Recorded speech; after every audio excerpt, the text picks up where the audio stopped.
Hi guys, I want to be fair because I read a lot about the Chargers and all LA teams. And only a cynical man would write that the Chargers are choking away a championship level roster. I don't think they're choking away a championship level roster. I think they're only holding their breath until Keenan Allen finally gets healthy again. I'm James of Faithful Angelino Sports with a preview of Chargers football against the Falcons in Atlanta. And if you enjoy talking about the Bolts, don't forget to subscribe to the channel. We do talk Chargers football here. Now, as many Chargers fans know, their best wide receiver is Keenan Allen, who messed up his hamstring in Week 1 against the Raiders. Allen came back in the last game, played a half, and now, even though the Chargers had a bye last week, he's not sure if he's going to play Sunday. And I'll be honest with you, I think that's a little bit of gamesmanship. I think it's a little bit of malarkey. LA is 4-3, but the team knows that it has been very underwhelming after that ambitious defensive makeover. See, if the playoffs started today, the Chargers make the playoffs, true. But they make the playoffs as the number 7th seed. They can't afford to lose games right now. They can't afford to be the number 7th seed, period.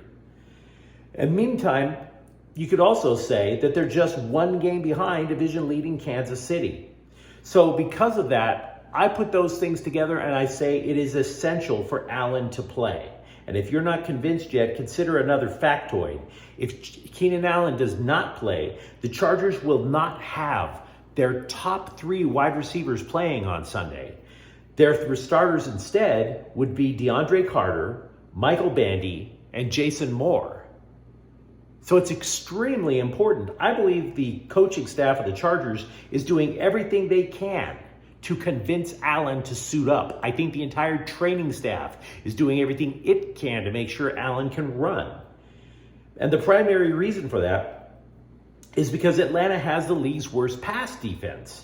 Now, I'm not an analytics guy, but the next-gen stats people say the Chargers will have a major advantage when, A, the Falcons blitz Justin Herbert, and they also say the Chargers will have an advantage when, B, the Falcons don't blitz Justin Herbert. In other words, it doesn't matter what the Falcons are going to do, Justin Herbert is going to be able to throw. You can't just give the Falcons any sort of break with that kind of statistical craziness. You have to put your foot on their throat and snap it. I would also say it wouldn't be surprising at all to see Austin Ekeler have an amazing performance on Sunday. Ekeler got targeted a lot because Herbert had to check down when Allen was out, but the other 2 top 3 wide receivers were in. Mike Williams, for example. If Mike Williams was double covered, often you would see Herbert check down to Ekeler. So Ekeler will get a lot of passes, and I also know that the Falcons gave up 169 rushing yards last week to Carolina. Not Christian McCaffrey led Carolina. XFL quarterback P.J. Walker led Carolina. So it wouldn't surprise me if Ekeler becomes a receiving threat and a running threat on Sunday. Now, I do acknowledge that Atlanta runs the ball well, and that is something that the Chargers defense is shockingly poor at stopping. The Falcons are 5th in the league at yards per game, but that has come at a cost. Their quarterback is Marcus Mariota, who after all this time still has not shown that he could throw the ball effectively. He has only passed for more than 200 yards 3 times this year. He completes only 62.9% of his passes. In my opinion, it is true that other teams have been able to run against the Chargers, but those teams at least had a semblance of a passing threat. Cleveland runs, but the Browns also have Amari Cooper as a wide receiver. Las Vegas runs. They have Devontae Adams. Atlanta's chief receiving threat is a rookie from SC, Drake London. So no, I believe the Chargers are going to stack the box against the Falcons. Say what you want about Brandon Staley and his 4th down calls, but in terms of scheming, he is not a stupid man. I believe he's going to stack the box and challenge Atlanta to run the ball. The chief threats to the Chargers on Sunday are going to be 2 things. 1, if Allen does not play. Because if Allen plays, then the Chargers have more ways to move the ball down the field.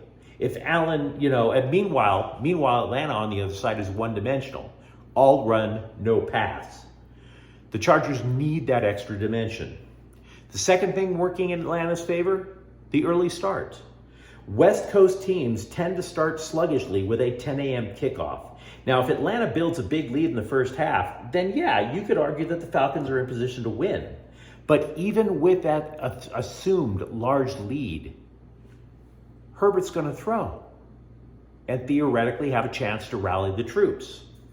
So I'd give the edge to the Chargers in this game. Absolutely. But if Keenan Allen doesn't play and the Chargers have trouble waking up on Sunday morning, then it might wind up being an interesting little morning. Now, if you enjoyed this preview, don't forget to subscribe to Faithful Angelino Sports. We talk Chargers football here. Thank you for watching. I'm James. Faithful Angelinos is a Kian Corte El Queso production. Take care.